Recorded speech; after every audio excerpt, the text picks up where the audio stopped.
cela? Abdoul Niang?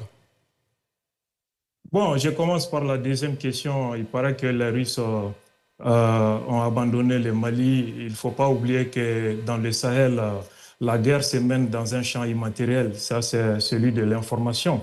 Et qui a intérêt à discréditer les partenariats avec la Russie. Il faut bien voir ces acteurs et voir leur position par rapport au terrorisme au Sahel pour comprendre ce qui se passe réellement. Je ne commente pas ces rumeurs parce que nous parlons d'un sujet assez sérieux qu'est le terrorisme international.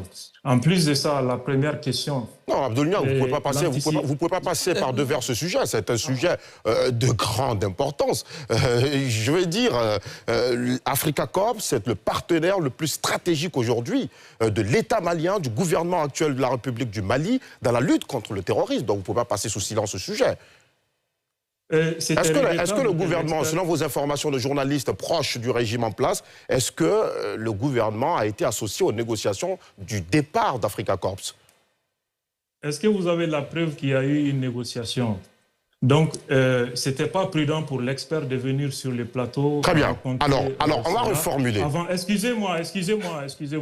Ce n'était pas prudent pour un expert de venir sur le plateau raconter cela sans consulter la page officielle de Africa Corps qui a publié les vidéos de ses interventions en direct. On va reformuler. Vous avez vu combien de terroristes ils ont abattus et combien de véhicules ils ont détruit, dont des véhicules blindés. Abdoul Niang, on va reformuler. On va reformuler. Permettez qu'on reformule. C'est important de ne pas passer sur le sujet. Est-ce que Africa Corps aujourd'hui est vraiment parti du Mali? Est-ce qu'ils ont quitté Kidal? Il faut demander la preuve à ceux qui tiennent ces discours.